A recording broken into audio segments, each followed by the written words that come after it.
So hi hi hi friends, ఎలా ఉన్నారు మీరంతా? ఐ హోప్ మీ అందరూ బాగానే ఉంటారు, బాగానే ఉండాలని కోరుకుంటున్నాను అండి. సో గైస్, నేను నిన్న న్యూస్ అప్డేట్ చేయలేదండి. సో నేను ఏదన్నా బలమైన కారణం ఉంటే కానీ న్యూస్ పెట్టకుండా అయితే ఉన్నా. ఏదో చిన్న చితగా ఏదో ఇంపార్టెంట్ న్యూస్ పెడుతూనే ఉంటాను. సో కారణం ఏంటంటే నిన్న శ్రీకాకుళం నుండి పలాస అనే ఒక ఏరియా నుండి ఒక మిత్రుడు నా మన వార్తలు ఎన్నో సంవత్సరాలను చూసే మిత్రుడు నన్ను కలడానికి వచ్చాడండి ప్రత్యేకంగా. సో ఎందుకంటే అతను 27 సంవత్సరాలు పెళ్లి చేసుకొని 27 సంవత్సరాల్లో గల్ఫ్ వచ్చేసాడు డబ్బులు సంపాదించడం కోసం. ఇప్పుడు అతని వయసు 49 సంవత్సరాలు. చూడండి ఎన్ని సంవత్సరాలు అతను గల్ఫ్లో ఉన్నాడు. అయితే ఒక అమ్మాయి, ఇద్దరు మగపిల్లలు. అమ్మాయి పెళ్లి చేశాడు, డెలివరీ మొత్తం అన్నీ అయిపోయాయి. ఇద్దరు మగపిల్లలు కూడా పెళ్లి చేసేసుకున్నారు, వాళ్ళ భార్యలు వచ్చేసారు. అయితే ఇతని యొక్క భార్య చనిపోయింది. ఇతను ఇప్పుడు ఇంటికి వచ్చిన తర్వాత కోడళ్ళు సరిగ్గా చూడలేదంట. కనీసం టీ తాగుతారా మామయ్య గారు, ఫుడ్ అన్నం తింటారా, మా కొడుకులు అడగట్లేదు, కోడలు అడగట్లేదు అంటండి. ఇతని పరిస్థితి ఏం బాగోలేదు అసలు. ఇతను కొంచెం 49 సంవత్సరాలు పర్లేదు, ఒంట్లో ఓపిక బాగానే ఉంది, తిరగలుగుతున్నాడు, చేయగలుగుతున్నాడు. సో అయితే ఇన్ని సంవత్సరాలు ఇతను కేవలం ఒక ఇల్లు తప్ప ఎటువంటి ఆస్తులు కొనుక్కోలేదు. పిల్లల బాధ్యతలు, చదువులు, వీటికే సంపాదన అంతా పెట్టేశాడు. సో అయితే మనం అప్పుడు చెప్తుంటాం కదండి. సో మీ కష్టపడి సంపాదించే సంపదగా మారాలి, అది మీకు పెన్షన్ రూపంలో ఆదాయం ఇవ్వాలి. సో ఫైనాన్షియల్ ప్లాన్లు ఇన్వెస్ట్ చేసుకొని చాలాసార్లు చెప్తుంటాను కదండి. సో ఇలాగ పెన్షన్ పాలసీ చేయించమని చెప్పి వచ్చాడండి. సో శ్రీకాకుళం నుంచి వచ్చాడు, అమలాపురం వచ్చాడండి. చూడండి అంతవరకు ట్రావెల్ చేసి వచ్చాడు అతను. సో ఇమీడియట్గా నేను మేనేజర్ని, ఫైనాన్స్ అడ్వైజర్ని అందరిని తీసుకొచ్చి కూర్చోబెట్టి అతనికి ఈ పెన్షన్ ప్లాన్లో ఇన్వెస్ట్ చేసిన మొదటి సంవత్సరం నుంచే పెన్షన్ వచ్చేసే విధంగా అన్ని ఏర్పాట్లు చేసి అతను తిరిగి మళ్ళీ బస్సు ఎక్కించి ఇంటికి వచ్చేటప్పుడు రాత్రి 9:30 అయిందండి. సో ఆ టైంలో వార్తలు రాయాలంటే 10, 11, 12 అవుతుంది. 6 దేశాలు రాయాలండి. అందువల్ల ఇంకా నేను న్యూస్ అప్డేట్ చేయలేకపోయాను. సో ఇది బలమైన కారణం. అందువల్ల నన్ను నమ్మి అతను చాలా దూరం నుంచి వచ్చాడండి. సో అతనికి అన్ని డాక్యుమెంటేషన్ అంతా రెడీ చేయించేసి పంపించాను. అతనికి ఫస్ట్ ఇయర్ నుంచి పెన్షన్ వచ్చేస్తుంది. ఫస్ట్ ఇయర్ నుండి లైఫ్ లాంగ్ అతనికి 75 సంవత్సరాలకు పెన్షన్ వచ్చి అక్కడ మళ్ళీ కొంత అమౌంట్ వస్తుంది. మధ్యలో డబ్బులు కన్నా లోన్ కూడా తీసుకోవచ్చు. అన్ని ఏర్పాట్లు చేసి పంపించానండి. సో ఇదండి సంగతి. ఓకే, ఫస్ట్ మనం కోవిడ్ విషయానికి వెళ్దాం. కోవిడ్ విషయానికి వెళ్తే ఒక వ్యక్తి మొబైల్ బిల్ పే చేద్దామని చెప్పి రాంగ్ వెబ్సైట్లో తన యొక్క డీటెయిల్స్ ఇచ్చాడు. సో అతని యొక్క అకౌంట్లో నుండి 2,470 దినార్లు మొత్తం మిస్యూజ్ అయ్యి తీస్తారండి. వేరే వాళ్ళు సైబర్ క్రైమ్ వాళ్ళు తీస్తారు. ఓకే, నెక్స్ట్ ఇదే విధంగా ఒక కువైతీ వ్యక్తి బ్యాంక్ పిన్ చెప్పడం వల్ల 10,200 దినార్లు పోయి అకౌంట్ నుంచి పోయి ఆన్లైన్ ఫ్రాడ్ అనమాట. సో నెక్స్ట్ కువైత్ అమీర్ గారికి వ్యతిరేకంగా ఒక స్టూడెంట్ సోషల్ మీడియాలో పోస్టులు పెట్టింది.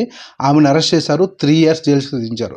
సో గల్ఫ్ దేశాల్లో రాజుకు వ్యతిరేకంగా పోస్టులు పెట్టడం, మాట్లాడడం చేయకూడదు. చూడండి, కువైతీ రాజు కోసం పోస్టు పెడితే అరెస్ట్ చేసి 3 సంవత్సరాలు జైలు విధించారు. అదే ఎక్స్పర్ట్ అయితే డిపోర్ట్ చేస్తే ప్రాబ్లం లేదు, జైల్లో పెడితే ఇంకా పెద్ద ప్రాబ్లం. సో నెక్స్ట్ సులేబియా పోర్ట్లో ఇండియా నుంచి వచ్చిన టొబాకో ప్రొడక్ట్స్ని అధికారులు సీజ్ చేశారండి. కొంచెం భారీ మొత్తంలో వచ్చాయి. 249 మందిని డిపోర్ట్ చేశారండి కువైట్ నుండి. 249 మంది డిపోర్ట్ చేశారండి, వీసా లేని వాళ్ళని. నెక్స్ట్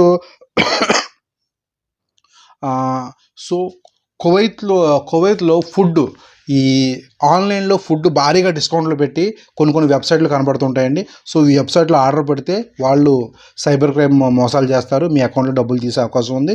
మీ యొక్క బ్యాంక్ డీటెయిల్స్ అనేవి ఇవ్వకూడదు. అంటే బ్యాంక్ కార్డ్ ఎంటర్ చేస్తారు కదా, సో కొంత డెబిట్ కార్డ్ ద్వారా పేమెంట్ చేద్దామని చెప్పి చాలా ప్రమాదం. అటువంటి పని చేయకూడదు. ఆన్లైన్లో డైరెక్ట్గా హోటల్కి వెళ్తాను కానీ ఆన్లైన్లో మాత్రం ఫుడ్ ఆర్డర్ పెట్టకండి. సో నెక్స్ట్ మాల్యాలో మాత్రం చెక్కింగ్లు చేస్తున్నారు ఫ్రైడే. సో కొందరు ఈ మద్యం తీసుకున్న వారు కూడా లేదని చెప్పి చెక్ చేస్తున్నారు పోలీసులు, జాగ్రత్తగా ఉండండి. సో వీసాలు చెక్ చేస్తున్నారండి. సో నెక్స్ట్ జెహరాలో ఒక ఇద్దరు వ్యక్తులు గోల్డ్ అమ్ముతున్నారు. Gold original గోల్డే. సో 2 కేజీల గోల్డ్ ఒరిజినల్ అంటే బయట గోల్డ్ అమ్మేస్తున్నారంట. సో వాళ్ళని అరెస్ట్ చేశారు అధికారులు. 2 కేజీల గోల్డ్, కానీ గోల్డ్ మాత్రం మంచి గోల్డే, డూప్లికేట్ గోల్డ్ ఏం కాదు. సో సౌదీ విషయానికి వెళ్తే సౌదీలో ఇల్లీగల్గా ఎంటర్ అవుతున్న ఒక 4 వ్యక్తిని అరెస్ట్ చేశారు. 17 మంది వీసా లేని వాళ్ళు కూడా అరెస్ట్ చేశారు సౌదీలో. సో నెక్స్ట్ 26 సంవత్సరాలు ఒక వ్యక్తి 9 కంట్రీలు, బెల్జియన్ వ్యక్తి అనమాట, 9 కంట్రీలు సైకిల్ తొక్కుంటూ వచ్చాడంటండి. 9 దేశాలు సైకిల్ తక్కుంటూ హజ్ యాత్రకు వచ్చాడంట సౌదీకి. సో గ్రేట్ కదా. తర్వాత మక్కాలో ఇల్లీగల్గా ఎంటర్ అవుతున్న ఒక 20 మందికి జరిమానాలు విధించారు. ఎందుకంటే ఇప్పుడు మక్కా సైడు పూర్తిగా రూల్స్ ఫుల్ టైట్ చేస్తారండి. ఎటువంటి డాక్యుమెంట్స్ లేకుండా ఎంటర్ అవ్వట్లేదు, ఇంత ముందులో లేదు. సో యూఏ విషయానికి వెళ్తే బుట్టు నాగార్జున ఆర్మూర్ అతని ఊరు అనుకుంటా, నిజామాబాద్ జిల్లా చెందిన వ్యక్తి. అబుదాబిలో ఈ మధ్య రీసెంట్గా 15 రోజుల ముందు వచ్చాడండి. సో ఇతను 3 రోజుల నుంచి ఇతని యొక్క ఆచూకీ తెలియట్లేదు, మతి స్థిమితం కూడా సరిగ్గా లేదంట. సో ఈ డిస్ప్లే అవుతున్న నెంబర్ కొంచెం వివరాలు చేస్తే చెప్పండి. సో ఇతను ఫ్యామిలీ మెంబర్స్ అందరూ పాపం బాధపడుతున్నారు ఏమైపోయాడని చెప్పి. సో నెక్స్ట్ తెలుగు వ్యక్తికి యూఏలో మన తెలుగు వ్యక్తికి ఫోన్ కాల్ వచ్చిందంటండి. మీరు లోన్ తీసుకున్నారు, లోన్ కట్టట్లేదు అని, మీ మీద ట్రావెల్ బ్యాన్ విధిస్తామని ఫోన్ కాల్ వచ్చిందంట. అసలు అతను లోనే తీసుకోలేదంట, అసలు లోనే తీసుకోలేదు. ఈ సిమ్ ఇతను వాడుతున్నాడు. మరి ఇంతకుముందు ఎవరు వాడారో తెలీదు. అయితే నేను లోనే తీసుకోలేదని నేను చెప్తుంటే వెంటనే మీ మీద ట్రావెల్ బ్యాన్ చేసేస్తాం, ఈ సిమ్ మీ పేరు మీద ఉంది, మీరే వాడేవారని చెప్పి పాపం ఇబ్బంది పెడతారంటండి.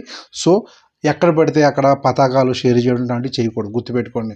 మీ అమరావతి ఐడీస్ ఎవరు పడితే వాళ్ళకి వాట్సాప్లో పంపించాడు. కొందరు తింగర పనులు స్టేటస్లో పెడతారు, అమరావతి ఐడి, నాకు అమరావతి ఐడి వచ్చిందని చెప్పి. ఇలాంటి పనులు చేయకూడదండి, చాలా ప్రమాదం. సో నెక్స్ట్ తర్వాత మనీ లాండరింగ్. ఒక బ్యాంక్లో పనిచేసే మేనేజర్ మనీ లాండరింగ్ కేసులో 5 లక్షల దిరమ్స్ ఫైన్ వేశారు. ఒక బ్యాంక్ మేనేజర్ కదా మనీ లాండరింగ్ చేస్తున్నాడు. తర్వాత సో యూఏలో 1 మిలియన్ జాబ్స్ వేకెన్సీస్ ఉన్నాయంటండి. రకరకాల పొజిషన్లో 1 మిలియన్ జాబ్స్ ఉన్నాయంట. మరి చాలామంది జాబ్స్ దొరక ఇబ్బంది పడుతున్నారు విజిట్లో ఉన్నవాళ్ళు. వార్తలు చూస్తే ఇలా ఇదే విధంగా ఉన్నాయి. ఇదే అబద్ధం చెప్పాలనుకుంటారు మళ్ళీ. తర్వాత అమరావతి ఎయిర్లైన్స్ ప్రయాణించే వాళ్ళకి సర్ప్రైజ్ గిఫ్ట్లు ఇస్తారండి అమరావతి ఎయిర్లైన్స్ వాళ్ళు. సో మన మే నుంచి స్టార్ట్ అయిందంట, May 21 నుండి.